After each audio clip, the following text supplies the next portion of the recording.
वैशाली का गौरव और आम्रपाली का जन्म। प्राचीन भारत के महान नगर वैशाली का इतिहास गर्व और संस्कृति से भरा हुआ है।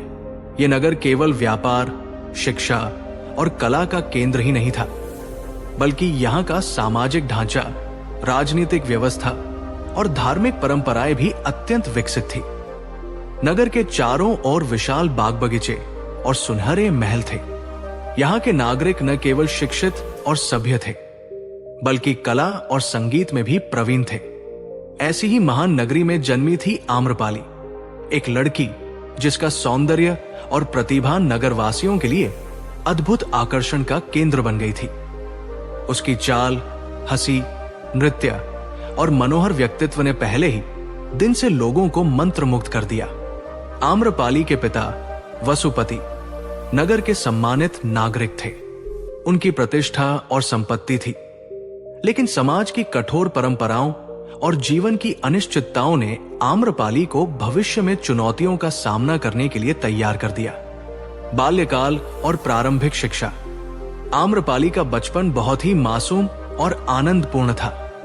वो अक्सर नगर के बागों में खेलती, फूल चुनती और नदी किनारे बैठकर गीत गाती।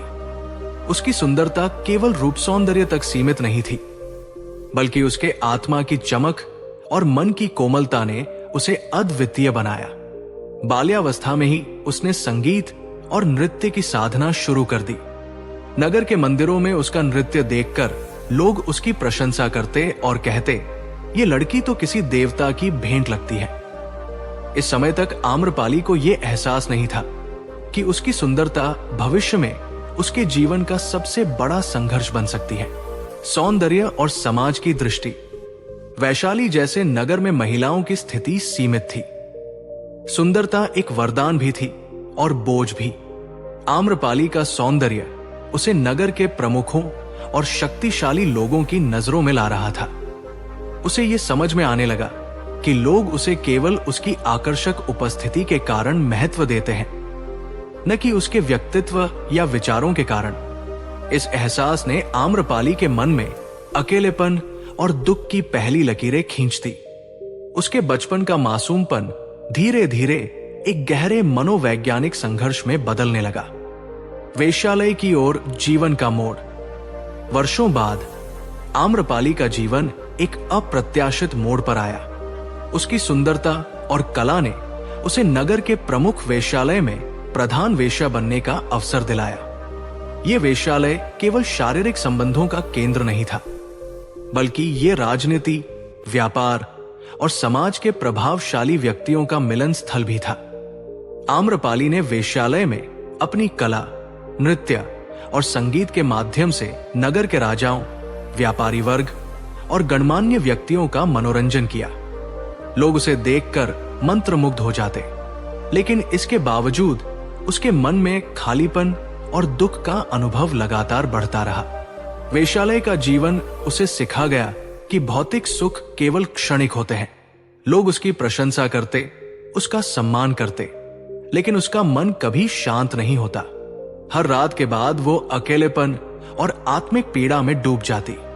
आध्यात्मिक जिज्ञासा का उदय। आम्रपाली का मन धीरे धीरे आध्यात्मिकता की ओर आकृष्ट होने लगा। वो महसूस करने लगी कि जीवन का वास्तविक उद्देश्य वासना और भौतिक सुख नहीं है। उसने अपने जीवन के उद्देश्य पर गंभीर विचार करना शुरू किया। वो नगर के मंदिरों और साधुओं की ओर गई, उनके उपदेश सुने, ध्यान किया और मन की गहराई में उतरने लगी। उसने देखा कि भौतिक आकर्षण केवल बाहरी है और इससे आत्मिक शांति प्राप्त नहीं होती। गौतम बुद्ध से मिलन। आम्रपाली के जीवन में सबसे महत्वपूर्ण मोड़ तब आया जब गौतम बुद्ध वैशाली आए। बुद्ध की करुणा, शांति और ज्ञान ने आम्रपाली को गहराई से प्रभावित किया। वो उनके पास गई और अपने जीवन के दुख, संघर्ष और मन की पीड़ा को साझा किया। बुद्ध ने उसे समझाया कि जीवन का असली उद्देश्य आत्मा की शुद्धि और मोक्ष है।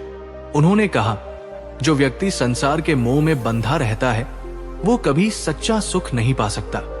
केवल अपने मन और कर्म की शुद्धि से ही मोक्ष प्राप्त होता है। आम्रपाली ने बुद्ध के उपदेशों को गंभीरता से सुना और अपने जीवन की पुरानी इच्छाओं, लालसाओं और दुखों को छोड़ने का निर्णय लिया। त्याग और आध्यात्मिक जीवन। बुद्ध के उपदेशों के बाद आम्रपाली ने अपने भौतिक और सांसारिक इच्छाओं का त्याग कर दिया। उसने वेश्यालय का जीवन छोड़ दिया और साधना, ध्यान और सेवा में अपना जीवन समर्पित कर दिया। नगरवासियों ने पहले उसका विरोध किया, लेकिन धीरे धीरे उन्होंने देखा कि आम्रपाली की शांति, संतोष और आंतरिक शक्ति ने उसे सच्ची स्वतंत्रता और सुख प्रदान किया है। आम्रपाली की कहानी ये दर्शाती है कि जीवन में चाहे कितनी भी विपत्तियां और दुख क्यों ना आए, सही मार्ग और आध्यात्मिक प्रयास से मुक्ति और शांति प्राप्त की जा सकती है। सार और संदेश। आम्रपाली की कहानी केवल एक वेश्या की दर्दनाक यात्रा नहीं है, बल्कि ये मानव जीवन के मोह, वासना, दुख और आत्मा की खोज की कहानी है। जीवन का असली उद्देश्य केवल भौतिक सुख नहीं है, बल्कि आत्मिक शांति और मोक्ष है। ये कहानी हमें ये सिखाती है कि किसी भी व्यक्ति का अतीत चाहे जैसा भी हो, सही मार्ग और निर्णय से वो उच्चतम आध्यात्मिक लक्ष्य प्राप्त कर सकता है। वैशाली के नगर वधू का संघर्ष।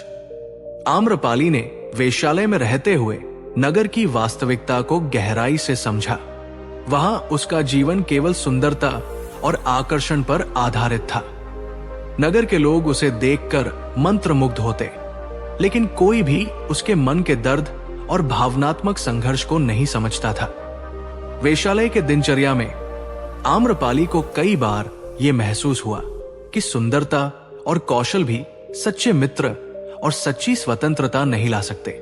वो अक्सर अपने कमरे में अकेली बैठकर सोचती, क्या यही मेरा जीवन है?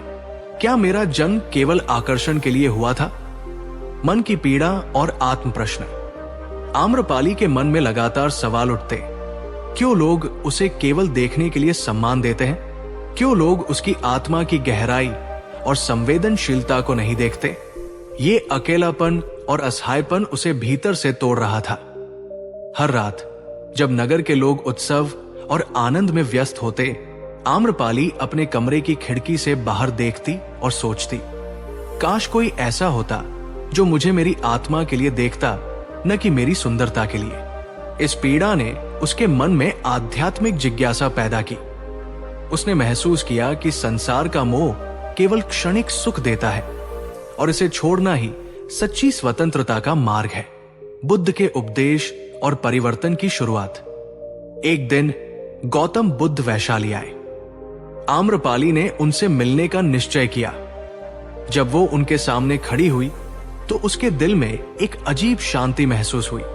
बुद्ध की आंखों में करुणा और अनुभव की गहराई थी, जिसने आम्रपाली के अंदर के भय और दुख को छू लिया।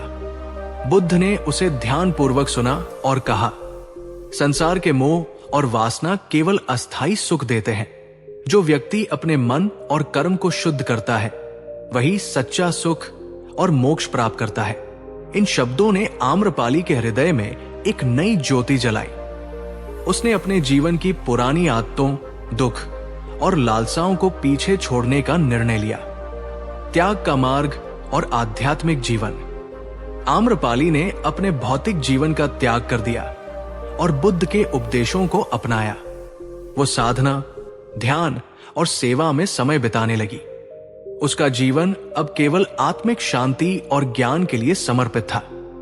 नगरवासियों ने पहले उसका विरोध किया। वे सोचते थे कि आम्रपाली, जो कभी नगर की सबसे आकर्षक वेश्या थी, अब साध्वी बन गई है। लेकिन धीरे धीरे उन्होंने देखा कि आम्रपाली की शांति, संतोष और आत्मा की स्वतंत्रता ने उसे एक नई पहचान दी है। सार, दुख से मुक्ति और मोक्ष की ओर।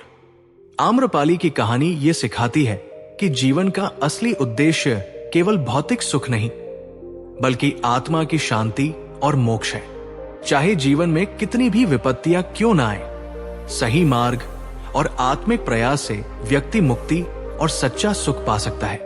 आम्रपाली ने दिखाया कि कोई भी व्यक्ति, चाहे उसका अतीत कैसा भी हो, सच्चे ज्ञान और आध्यात्मिक साधना के माध्यम से अपने जीवन को बदल सकता है।